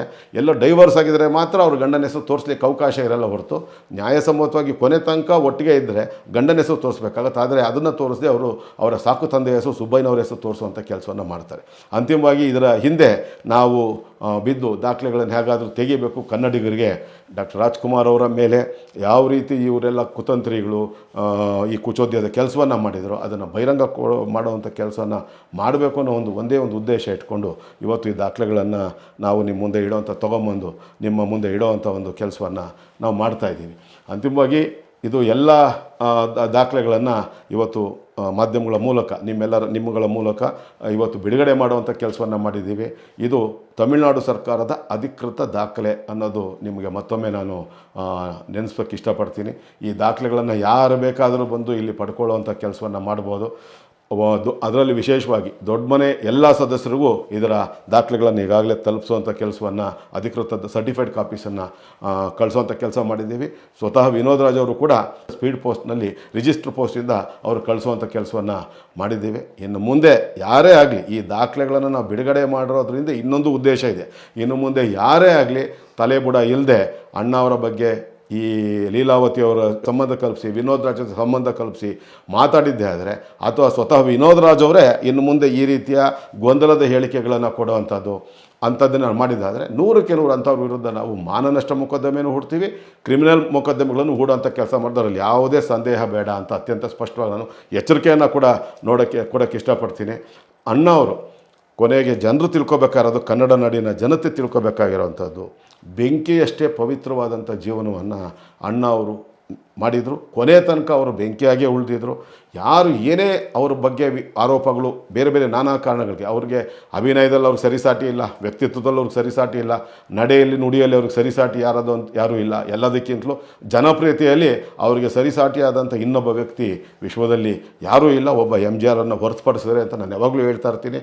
ಆಗ ಇದ್ದಾಗಲೂ ಕೂಡ ತಮ್ಮ ಮೇಲೆ ಅವರು ಇಟ್ಟಿದ್ದಂಥ ಅಣ್ಣ ಅವರು ಕೊನೆಯ ತನಕ ಅವರು ಜೀವಿಸಿದ್ದಂಥ ಕೊನೆಯ ಕ್ಷಣ ತನಕ ತಮ್ಮ ಮೇಲೆ ಕನ್ನಡಿಗರು ಇಟ್ಟಿದ್ದಂಥ ನಂಬಿಕೆಗಳಿಗೆ ಲವಲೇಶದಷ್ಟು ಅವರು ದ್ರೋಹ ಬಗೆಯುವಂಥ ಕೆಲಸವನ್ನು ಅದಕ್ಕೆ ಚ್ಯುತಿಯಾಗದೇ ಇರೋ ರೀತಿಯಲ್ಲಿ ನಡ್ಕೊಂಡಿದ್ದಾರೆ ಅಂತ ಅತ್ಯಂತ ಸ್ಪಷ್ಟವಾಗಿ ನಾನು ಹೇಳೋಕ್ಕೆ ಇಷ್ಟಪಡ್ತೀನಿ. ಸಮಾಜದ ಅತ್ಯಂತ ಹಿಂದುಳಿದ ಸಮಾಜದಿಂದ ಬಂದಂಥ ತಮ್ಮ ಅದ್ಭುತ ಪ್ರತಿಭೆಯಿಂದ, ತಮ್ಮ ಅಮೋಘವಾದಂಥ ಅಭಿನಯ ಸಾಮರ್ಥ್ಯದಿಂದ, ತಮ್ಮ ಯಾರಿಗೂ ಸರಿಸಾಟಿ ಇಲ್ಲದೆ ಇರತಕ್ಕಂಥ ನಡೆನುಡಿಯಿಂದ, ಹಾಗೆ ಡಾಕ್ಟರ್ ರಾಜ್ಕುಮಾರ್ ಅವರು ಕನ್ನಡ ನಾಡಿಗೆ ಕೊಟ್ಟಿರ್ತಕ್ಕಂಥ ಅಪಾರವಾದಂಥ ಸೇವೆ, ನಾಡು ನುಡಿ ನೆಲ ಜಲಕ್ಕೋಸ್ಕರ ಅವ್ರು ಮಾಡಿರ್ತಕ್ಕಂಥ ಸೇವೆ, ಇಂಥದ್ದನ್ನೆಲ್ಲ ನಾವು ನೋಡಿದಾಗ ಅದನ್ನೆಲ್ಲ ಸಹಿಸೋಕ್ಕಾಗದೇ ಇರತಕ್ಕಂಥ ಕೆಲವೊಂದು ಪಟ್ಟಭದ್ರ ಹಿತಾಸಕ್ತಿಗಳು, ಸಮಯ ಸಾಧಕರು ಅಣ್ಣ ಅವರ ಬಗ್ಗೆ ಈ ರೀತಿಯ ಗೂಬೆಯನ್ನು ಕೂರಿಸುವಂಥ ಕೆಲಸವನ್ನು ಮಾಡೋರು. ಅದಕ್ಕೆ ತಕ್ಕನಂಗೆ ಅಮ್ಮ ಮಗ ತಾಳವನ್ನು ಹಾಕ್ಕೊಂಡು ಅದರಿಂದ ತಮ್ಮ ಬೇರೆ ಪ್ರಯೋಜನಗಳನ್ನ ಪಡೆಯುವಂಥ ಒಂದು ಕೆಲಸವನ್ನು ಅವರು ಮಾಡುವಂಥ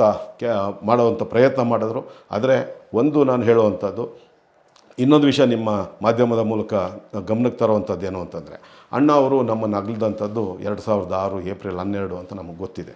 13ನೇ ತಾರೀಕು ಅವರು ಇದಕ್ಕೆ ಇಡ್ತಾರೆ. 13ನೇ ತಾರೀಕು ಅವರ ಅಂತ್ಯ ಸಂಸ್ಕಾರ ನಡೆಯುವಂಥದ್ದು. ಅಭಿಮಾನಿ ದೇವರುಗಳೇ ಅಂತ್ಯ ಸಂಸ್ಕಾರನ ಮಾಡುವಂಥದ್ದು ನಮಗೆಲ್ಲ ಗೊತ್ತಿರುವಂಥದ್ದು. ಇಡೀ ವಿಶ್ವದಲ್ಲೇ ಅಭಿಮಾನಿಗಳಿಂದನೇ ತನ್ನ ಅಂತ್ಯ ಸಂಸ್ಕಾರವನ್ನು ನೆರವೇರಿಸ್ಕೊಂಡಂಥ ಏಕೈಕ ವ್ಯಕ್ತಿ, ಕಲಾವಿದ ಮಾತ್ರ ಏಕೈಕ ವ್ಯಕ್ತಿ ಯಾರಾದರೂ ಇದ್ದರೆ ಅದು ಡಾಕ್ಟರ್ ರಾಜ್ಕುಮಾರ್ ಅವರು. ಯಾವ ಡಾಕ್ಟರ್ ರಾಜ್ಕುಮಾರ್ ಅವರು ಅಭಿಮಾನಿ ದೇವರುಗಳು ಅಂತೇಳಿ ಅಭಿಮಾನಿಗಳನ್ನು ಕರೀತಾ ಇದ್ರು, ಅಂತಹ ಒಬ್ಬ ಪುಣ್ಯಾತ್ಮ ಏಪ್ರಿಲ್ 12, 2006ರಲ್ಲಿ ನಮ್ಮನ್ನು ಅಗಲ್ದಂಥದ್ದು.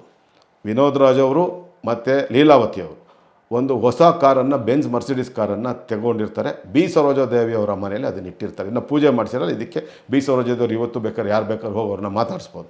ಏಪ್ರಿಲ್ 8ನೇ ತಾರೀಕು ಅವರು ತಿರುಪತಿಗೆ ಹೋಗಿ ತಿರುಪತಿಯಲ್ಲಿ ಮುಡಿಯನ್ನು ಕೊಟ್ಟು ಅಲ್ಲಿಂದ ಚೆನ್ನೈಗೆ ಬರ್ತಾರೆ. ಚೆನ್ನೈ ತೋಟದ ಮನೆಯಲ್ಲಿರ್ತಾರೆ. ಚೆನ್ನೈದ ತೋಟದ ಮನೆಯಲ್ಲಿದ್ದಂಥವ್ರು ಅಣ್ಣವರ ನಿಧನದ ಸುದ್ದಿ ಕೇಳಿ ಇಲ್ಲಿ ಬೆಂಗಳೂರಿಗೆ ಬರ್ತಾರೆ. ಬೆಂಗಳೂರಿಗೆ ಬಂದ ನಂತರ ಅವರು 2013ನೇ ತಾರೀಕು 14ನೇ ತಾರೀಕು ಅಂದರೆ ಹಾಲು ತುಪ್ಪ ಮಾಡುವಂಥ ದಿನ ಏನಿರುತ್ತೆ 14ನೇ ತಾರೀಕು, ಎಡೆ ಇಡುವಂಥ ಕೆಲಸ ಏನು ಮಾಡಬೇಕಾಗಿರುತ್ತೆ 14ನೇ ತಾರೀಕು. ಯಾರಾದರೂ ತನ್ನ ಗಂಡ ತೀರೋಗಿದ್ದ ದಿನ ಅಂತ್ಯ ಸಂಸ್ಕಾರ ಮಾಡಿದ ಮಾರನೇ ದಿವಸ ಯಾರಾದರೂ ಹಾಲು ತುಪ್ಪ ಹಾಕುವಂಥ ದಿನ, ಯಾರಾದರೂ ದೇವಸ್ಥಾನಗಳಿಗೆ ಹೋಗುವಂಥದ್ದು ಎಲ್ಲಾದರೂ ನೋಡಿದ್ದೀರ ನಮ್ಮ ಸಂಸ್ಕೃತಿಯಲ್ಲಿ. ಆದರೆ ಇದೇ ತಾಯಿ ಮಗ ಕಬ್ಬನ್ ಪಾರ್ಕ್ ಪೊಲೀಸ್ ಸ್ಟೇಷನ್ ಮುಂಭಾಗದಲ್ಲಿರ್ತಕ್ಕಂಥ ವೆಹಿಕಲ್ ಗಣೇಶನ ದೇವಸ್ಥಾನ ಅಂತ ಖ್ಯಾತಿಯನ್ನು ಪಡೆದಿರ್ತಕ್ಕಂಥ ದೇವಸ್ಥಾನದಲ್ಲಿ ಆ ಬೆಂಜ್ ಮರ್ಸಿಡೀಸ್ ಕಾರ್ಗೆ ಪೂಜೆಯನ್ನು ಮಾಡಿಸಿ ತೊಗೊಂಡು ಹೋಗ್ತಾರೆ. ಇದೊಂದೇ ಸಾಕಾಗಿತ್ತು. ಆದರೆ ಇಷ್ಟು ಸಾಲದು, ದಾಖಲೆಗಳಿನ್ನಷ್ಟು ಬೇಕು ಅಂತ ಹೇಳಿ ಆ ದಾಖಲೆಗಳನ್ನು ಇವತ್ತು ನಾನು ಏಕೆ ತೆಗೆದು ನಿಮ್ಮ ಮುಂದೆ ಇಡುವಂಥ ಕೆಲಸವನ್ನು ನಾನು ಮಾಡಿದ್ದೀನಿ. ಅದ್ರ ಮೂಲಕ ಡಾಕ್ಟರ್ ರಾಜ್ಕುಮಾರ್ ಅವ್ರ ಹೆಸರಿಗೆ ಈ ಪಟ್ಟಭದ್ರ ಹಿತಾಸಕ್ತಿಗಳು, ಸಮಯ ಸಾಧಕರು ಬಲವಂತವಾಗಿ ಹಚ್ಚಿದ್ದಂಥ ಒಂದು ಕಳಂಕವನ್ನು ತೊಡೆದಾಕೋಂಥ ಒಂದು ಕೆಲಸವನ್ನು ನಾನು ಮಾಡಿದ್ದೇನೆ. ಒಬ್ಬ ಅಭಿಮಾನಿಯಾಗಿ, ಒಬ್ಬ ಕನ್ನಡಿಗನಾಗಿ ಮಾಡಿದ್ದೇನೆ. ಅದಕ್ಕೆ ನನಗೆ ತುಂಬ ಸಂತೋಷ ಇದೆ. ಇವತ್ತು ನಾನು ಮಾಧ್ಯಮಗಳ ಮೂಲಕ ಬಿಡುಗಡೆ ಮಾಡ್ತಾ ಇರ್ತಕ್ಕಂಥ ದಾಖಲೆಗಳು ತಮಿಳುನಾಡು ರಾಜ್ಯದ ಚೆಂಗಲ್ಪಟ್ಟು ಜಿಲ್ಲೆಯ ತಿರುಪುರೂರು ತಾಲೂಕಿನ ಪುದುಪಕ್ಕಂ ಗ್ರಾಮಕ್ಕೆ ಸೇರಿದಂಥದ್ದಾಗಿದ್ದು, ತಿರುಪುರೂರು ಸಬ್ ರಿಜಿಸ್ಟ್ರ್ ಆಫೀಸ್ನಲ್ಲಿ 29/12/2022 ಈ ಒಂದು ತೀರುವಳಿ ಪತ್ರ ಅಂದರೆ ಸೆಟಲ್ಮೆಂಟ್ ಡೀಡನ್ನು ರಿಜಿಸ್ಟರ್ ಮಾಡಿರ್ತಕ್ಕಂಥದ್ದು. ಆ document number 29,614 29614/2022, book number 15, book number 1, 15 ಹಾಳೆಗಳ ಈ ದಾಖಲೆಗಳು. ಆ ಪುಸ್ತಕದ ಸಂಖ್ಯೆ 1ರಲ್ಲಿ 15 ಹಾಳೆಗಳನ್ನು ಒಳಗೊಂಡಂಥ ಈ ಒಂದು ತೀರುವಳಿ ಪತ್ರದ ನೋಂದಣಿ ಕಾರ್ಯ ಆಗಿರ್ತಕ್ಕಂಥದ್ದು. ಇದರಲ್ಲಿ ಸೆಟ್ಲರ್ ಅಂತಂದರೆ ಬರೆದುಕೊಡೋ ಅಂಥವರು M Leelavathi wife of Mahalinga ಭಾಗವತರಾದರೆ, ಬರೆಸ್ಕೊಂಡಂಥವರು ತಿರುವಳಿ ಪತ್ರವನ್ನು ಬರೆಸ್ಕೊಂಡಂಥವರು ಸೆಟ್ಲಿ ಅಂತ ಕರೀತಾರೆ. ಅವರು ಬಂದು ML Vinodraj son of Mahalinga Bhagavathar ಅಂತ ಹೇಳಿ. ಈ ತಮಿಳುನಾಡು ಚೆನ್ನೈ ನಗರಕ್ಕೆ ಹೊಂದ್ಕೊಂಡಾಗಿರ್ತಕ್ಕಂಥ ಈ ಚೆಂಗಲ್ಪಟ್ಟು ಜಿಲ್ಲೆಯ ವಂದಲೂರು ತಾಲೂಕು ಪುದುಪಕ್ಕಂ ಗ್ರಾಮಕ್ಕೆ ಮತ್ತು ತಿರುಪೂರೂರು ಗ್ರಾಮಕ್ಕೆ ಮಧ್ಯೆ ಇರತಕ್ಕಂಥ ಈ ಒಂದು ಸ್ವತ್ತು ಇವ್ರದ್ದು ಸುಮಾರು 40 ಎಕರೆಗೂ ಹೆಚ್ಚು ವಿಸ್ತೀರ್ಣದ ಸ್ವತ್ತಾಗಿದ್ದು ನೂರಾರು ಕೋಟಿ ರೂಪಾಯಿ ಬೆಲೆ ಬಾಳುತ್ತೆ. ಅದರ ಸ್ವಲ್ಪ ಭಾಗವನ್ನು ಈಗ ಅವರು ಮಾರ್ಕೊಂಡಿದ್ದಾರೆ ಬೇರೆ ಬೇರೆ ಕಾರಣಗಳಿಗೆ, ಬೆಂಗಳೂರಿನಲ್ಲಿ ಬಂದು ಸೆಟ್ಲ್ ಆಗೋದಕ್ಕೆ, ಇಲ್ಲೊಂದು ಸಣ್ಣ ಆಸ್ಪತ್ರೆಯನ್ನು ನಿರ್ಮಾಣ ಮಾಡಲಿಕ್ಕೆ ಅಂತ ಹೇಳಿ. ಆ ಸರ್ವೆ ನಂಬರ್ 242 ಪುದುಪಕ್ಕಂ ಗ್ರಾಮದ survey number 242, 243/1A, 243/2, 243/2A, 243/3A, 102/2A 3 ಮತ್ತು 102/3 ಈ ಸರ್ವೆ ನಂಬರ್ಗಳ ಜಮೀನುಗಳು ಲೀಲಾವತಿಯವರ ಒಡೆತನಕ್ಕೆ ಸೇರಿದು. ಅದರ ಪೈಕಿ ಒಂದಷ್ಟು ಸ್ವತ್ತುಗಳನ್ನು ಮಾರ್ಕೊಂಡಿದ್ದಾರೆ. ಪಟ್ಟ ನಂಬರ್ 823, 3490 ಈ ರೀತಿ ಹಲವಾರು ಪಟ್ಟಗಳು ಅವರ ಹೆಸರಲ್ಲಿರ್ತಕ್ಕಂಥದ್ದು. ಇದರಲ್ಲಿರ್ತಕ್ಕಂಥ ಜಮೀನುಗಳ ಪೈಕಿ ಆ ಒಂದು 29/12/2022 ಸೆಟಲ್ಮೆಂಟ್ ಡೀಡ್ನಲ್ಲಿ ವಿನೋದ್ ರಾಜ್ ಅವರ ಹೆಸರಿಗೆ ಬರ್ಕೊಂಡಿರ್ತಕ್ಕಂಥ ತೀರುವಳಿ ಪತ್ರದಲ್ಲಿರೋಂಗೆ 3 ಎಕರೆ 76.5 ಸೆಂಟು. 3 ಎಕರೆ ಇಲ್ಲಿ ನಾವು ಗುಂಟೆ ಅಂತೀವಿ, ಅಲ್ಲಿ ಸೆಂಟ್ ಅಂತಾರೆ, ಅದೇ ಅಳತೆಯಲ್ಲಿ ವ್ಯತ್ಯಾಸ ಇರ್ತದೆ. 3 ಎಕರೆ 76.5 ಸೆಂಟ್ಗಳಷ್ಟು ವಿಸ್ತೀರ್ಣದ ಸ್ವತ್ತು ಈ ಒಂದು ಸೆಟ್ಲ್ಮೆಂಟ್ ಡೀಡ್ಗೆ ಒಳಪಟ್ಟಿರ್ತದೆ. ಅದರ ವ್ಯಾಲ್ಯೂ ಅವರು ತೋರಿಸಿರೋಂಥದ್ದು 4,06,50,000 ಅಂತ ತೋರಿಸಿದ್ರೆ ಸ್ಟ್ಯಾಂಪ್ ಡ್ಯೂಟಿ 24,000 ರೂಪಾಯಿ ಅಷ್ಟು ಮೊತ್ತಕ್ಕೆ ಅವರು ಸ್ಟ್ಯಾಂಪ್ ಡ್ಯೂಟಿಯನ್ನು ಕಟ್ಟಿರ್ತಾರೆ. ಆ ತಿರುಪರೂರಿನ ಗ್ರಾಮಸ್ಥರಾಗಿರ್ತಕ್ಕಂಥ ಕೆ ರಾಜೇಶ್ ಮತ್ತು ಡಿ ಗೋಕುಲ್ ಅನ್ನೋರು ಇಲ್ಲಿ ಸಾಕ್ಷಿದಾರರಾಗಿ ಇದಕ್ಕೆ ಸೈನ್ ಹಾಕಿರ್ತಕ್ಕಂಥದ್ದು. ಅವರ ಸಂಪೂರ್ಣ ವಿಳಾಸ ಕೂಡ ಅದರಲ್ಲಿದೆ. ಇದೇ ಜಮೀನಲ್ಲೇ ಮಹಾಲಿಂಗ ಭಾಗವತರವರ ಸಮಾಧಿ ಇರ್ತಕ್ಕಂಥದ್ದು. ಅಂತಿಮವಾಗಿ ನಾನು ವಿನೋದ್ ರಾಜ್ ಅವ್ರನ್ನ ಒಂದು ಪ್ರಶ್ನೆ ಕೇಳೋದು, ನೀವು ನಿಮ್ಮ ತಾಯಿಯವರು ಹೋದ ನಂತರ ನಿಮ್ಮ ನೆಲಮಂಗಲ ಸೋಲದೇವನಹಳ್ಳಿ ಇಲ್ಲಿರ್ತಕ್ಕಂಥ ಜಮೀನು ಒಂದು ರೀತಿ ನಿತ್ಯಾನಂದನ ಆಶ್ರಮದ ರೀತಿ ಪರಿವರ್ತನೆ ಆಗಿರೋದು ನಿಜಾನ ಸುಳ್ಳ? ಎಲ್ಲ ಸುತ್ತಮುತ್ತಲ ಗ್ರಾಮಸ್ಥರು ಮಾತಾಡಿರ್ತಕ್ಕಂಥದ್ದು ಇದೆ. ಯಾಕಂದರೆ ಅವ್ರ ಬಗ್ಗೆನೂ ನೀವು ರಾತ್ರಿ ಹೊತ್ತು ಪರಮಾತ್ಮ ನಿಮ್ಮ ತಲೆಗೆ ಹೋದ ನಂತರ ಮಾತಾಡುವಂಥ ಶೈಲಿ ಏನಿದೆ ಅಂತ ಈಗಾಗಲೇ ನಾನು ನಿಮ್ಮ ಒಂದು ಆಡಿಯೋವನ್ನು ಬಿಡುಗಡೆ ಮಾಡಿದ್ದೇನೆ. ಹಾಗಾಗಿ ನೀವು ನಡ್ಕೊಳ್ತಾ ಇರ್ತಕ್ಕಂಥ ರೀತಿ, ಮಾತಾಡ್ತಾ ಇರ್ತಕ್ಕಂಥ ರೀತಿ, ಮಾಡ್ತಾ ಇರ್ತಕ್ಕಂಥ ಕೆಲಸಗಳು ನಿಮಗೆ ಚೆನ್ನಾಗಿ ಗೊತ್ತಿದೆ. ಅದ್ರ ಬಗ್ಗೆ ನಾವು ಮತ್ತೆ ಸ್ಟಿಂಗ್ ಆಪ್ರೇಷನ್ ಮಾಡಿ ಅದನ್ನು ಕೂಡ ಜನರ ಮುಂದೆ ತಂದಿಡುವಂಥ ಕೆಲಸಕ್ಕೆ ನಾವು ಕೈ ಹಾಕೋ ರೀತಿಯಲ್ಲಿ ಮುಂದೆ ನೀವು ನಡ್ಕೋಬೇಡಿ. ಅಣ್ಣ ಅವ್ರಿಗೂ ನಿಮಗೂ ಯಾವುದೇ ರೀತಿ ಸಂಬಂಧ ಇಲ್ಲ. ಅಣ್ಣ ಅವ್ರಿಗೂ ಲೀಲಾವತಿಯವ್ರಿಗೂ ಯಾವುದೇ ರೀತಿ ಸಂಬಂಧ ಇಲ್ಲ. ಹಿಂದೆ ಅವರು ಒಂದು ಮಾತು ಹೇಳಿದರು, 1962ರಲ್ಲಿ ಡಾಕ್ಟರ್ ರಾಜ್ಕುಮಾರ್ ಅವರು ಮತ್ತು ನಾನು ಹುಬ್ಳಿಯ ಹೋಟೆಲ್ ಒಂದರಲ್ಲಿ ಸಂತ ತುಕಾರಾಮ್ ಚಲನಚಿತ್ರದ ಚಿತ್ರೀಕರಣ ಸಂದರ್ಭದಲ್ಲಿ ಸಂಧಿಸಿದ್ವಿ ಅಂತ. ವಿನೋದ್ ರಾಜ್ ಅವರು ಹುಟ್ಟಿದ್ದು 1967 ಆದರೆ 1962ರಲ್ಲಿ ಸಂತ ತುಕಾರಾಮ್ ಚಿತ್ರದ ಶೂಟಿಂಗ್ ನಡೆದಂಥದ್ದು. 5 ವರ್ಷ ಗಜಪ್ರಸವ ಮಾಡುವಂಥ ಹೆಣ್ಣು ಇಡೀ ಪ್ರಪಂಚದ ಎಲ್ಲೂ ಹುಟ್ಟಿಲ್ಲ.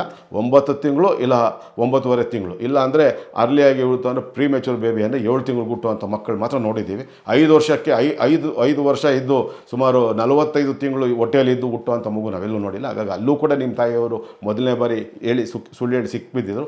ಆದರೆ ದಾಖಲೆಗಳು ಸಿಗಲಿ ಅಂತ ನಾವು ಕಾಯ್ತಾ ಇದ್ದೀವಿ. ಅಧಿಕೃತ ದಾಖಲೆಗಳನ್ನು ತಂದಿದ್ದೀನಿ. ನಿಮಗೂ ಕೂಡ ಇದ್ರ ಬಗ್ಗೆ ಏನಾದರೂ ವಿನೋದ್ ರಾಜ್ ಅವರನ್ನು ಕೇಳುವಂಥದ್ದು, ನಿಮಗೂ ಇದರಲ್ಲಿ ಏನಾದರೂ ಪ್ರಶ್ನೆಗಳಿದ್ದರೆ ನೇರವಾಗಿ ಬಹಿರಂಗ ಚರ್ಚೆಗೆ ನಿಮ್ಮ ಸೋಲದೇವನಹಳ್ಳಿ ಜಮೀನಿಗೆ ಬರ್ತೀವಿ, ಮಾಧ್ಯಮಗಳ ಸಮ್ಮುಖದಲ್ಲೇ. ಅಲ್ಲೇ ಎಲ್ಲ ದಾಖಲೆಗಳ ಜೊತೆಗೆ ನೀವು ಯಾವ ಶಾಲೆಯಲ್ಲಿ ವಿದ್ಯಾಭ್ಯಾಸ ಮಾಡಿದ್ರಿ, ಯಾವ ಕಾಲೇಜಲ್ಲಿ ವಿದ್ಯಾಭ್ಯಾಸ ಮಾಡಿದ್ರಿ, ಯಾವ ಆಸ್ಪತ್ರೆಯಲ್ಲಿ ಹುಟ್ಟಿದ್ರಿ, ಅಲ್ಲೆಲ್ಲ ನಿಮ್ಮ ತಂದೆ ಹೆಸರಿದೆ, ಆ ದಾಖಲೆಗಳನ್ನು ಕೂಡ ತೊಗೊಂಡು ನಿಮ್ಮ ಮುಂದೆ ಬರೋಕ್ಕೆ ನಾವು ಸಿದ್ಧವಾಗಿದ್ದೀವಿ ಅಂತ ನಾನು ಮತ್ತೊಮ್ಮೆ ಹೇಳೋಕ್ಕೆ ಇಷ್ಟಪಡ್ತೀನಿ. ಆದರೆ ದಯವಿಟ್ಟು ನೀವು ಜನರ ಮನಸ್ಸಲ್ಲಿ ಮತ್ತೆ ಗೊಂದಲ ಮೂಡಿಸೋವಂಥ ವ್ಯರ್ಥ ಪ್ರಯತ್ನಗಳು ಮಾಡಬೇಡಿ. ಯಾಕಂದರೆ ಇವತ್ತು ದಾಖಲೆಗಳು ಬಹಿರಂಗಗೊಂಡಿರೋದ್ರಿಂದ ನಿಮ್ಮ ನಿಜ ಬಣ್ಣ ಸಮಸ್ತ ಕನ್ನಡಿಗರಿಗೆ ಬಯಲಾಗಿದೆ. ಹಾಗೆ ಇವ್ರಿಗೆ ಮತ್ತೊಮ್ಮೆ ಇನ್ನು ಮುಂದೆ ಯಾರೇ ಆಗಲಿ ಡಾಕ್ಟರ್ ರಾಜ್ಕುಮಾರ್ ಅವರ ವಿಷಯಕ್ಕೆ ಸಂಬಂಧಪಟ್ಟ ಹಾಗೆ ಲೀಲಾವತಿಯವ್ರ ಜೊತೆ ಅಥವಾ ವಿನೋದ್ ರಾಜ್ ಅವ್ರ ಜೊತೆ ಸಂಬಂಧ ಕಲ್ಪಿಸಿ ಮಾತಾಡಿದ್ದೆ ಆದರೆ ಅವರ ವಿರುದ್ಧ 100ಕ್ಕೆ 100 ಕಾನೂನು ಹೋರಾಟ ಮಾಡೋದು ಸಿದ್ಧನಾಗಿದ್ದೇನೆ. ಹಾಗೆ ಅವ್ರ ವಿರುದ್ಧ ಮಾನನಷ್ಟ ಮೊಕದ್ದಮೆಗಳು ರಾಜ್ಯದ ಎಲ್ಲ ನ್ಯಾಯಾಲಯಗಳಲ್ಲಿ ಎಲ್ಲ ಅಭಿಮಾನಿ ಸಂಘಟನೆಗಳಿಂದ ನಾನು ಅಖಿಲ ಕರ್ನಾಟಕ ಡಾಕ್ಟರ್ ರಾಜ್ಕುಮಾರ್ ಅಭಿಮಾನಿ ಸಂಘಗಳ ಒಕ್ಕೂಟದ ಗೌರವ ಅಧ್ಯಕ್ಷನಾಗಿ ಹೇಳೋದಕ್ಕೆ ಇಷ್ಟಪಡ್ತೀನಿ ಅಂತ ಹೇಳಿ ಅಂತಿಮ ನನಗೆ ಮತ್ತೊಮ್ಮೆ ತುಂಬ ಸಂತೋಷ ಇರುವಂಥದ್ದು, ಕೊನೆಗೂ ಡಾಕ್ಟರ್ ರಾಜ್ಕುಮಾರ್ ಅವರಿಗೆ ಇವರು ಹಚ್ಚಿದ್ದಂಥ ಒಂದು ಕಳಂಕವನ್ನು ತಡೆದಾಕುವಂಥ ಕೆಲಸವನ್ನು ನಾವು ದಾಖಲೆಗಳು ಸಹಿತ ಮಾಡಿದ್ದೀವಿ. ಆ ಒಂದು ಪ್ರಯತ್ನಕ್ಕೆ ಮಾಧ್ಯಮಗಳ ಸಹಕಾರ ನಿರಂತರವಾಗಿರಲಿ ಅಂತ ಹೇಳಿ ನಾನು ಮತ್ತೊಮ್ಮೆ ನಿಮ್ಮೆಲ್ಲರನ್ನು ವಂದಿಸಿ ಎಲ್ಲ ಕನ್ನಡಿಗರಿಗೂ ಈ ಒಂದು ವಿಷಯ ತಿಳಿಸುವಂಥ ಸೌಭಾಗ್ಯ ನನಗೆ ದೊರೆತಿದ್ದಕ್ಕೆ ಮತ್ತೊಮ್ಮೆ ನಾನು ಹೃದಯಪೂರ್ವಕವಾದಂಥ ಧನ್ಯವಾದಗಳನ್ನ ಕೃತಜ್ಞತೆ ಹೇಳೋಕ್ಕೆ ಇಷ್ಟಪಡ್ತೀನಿ. ನಮಸ್ಕಾರ.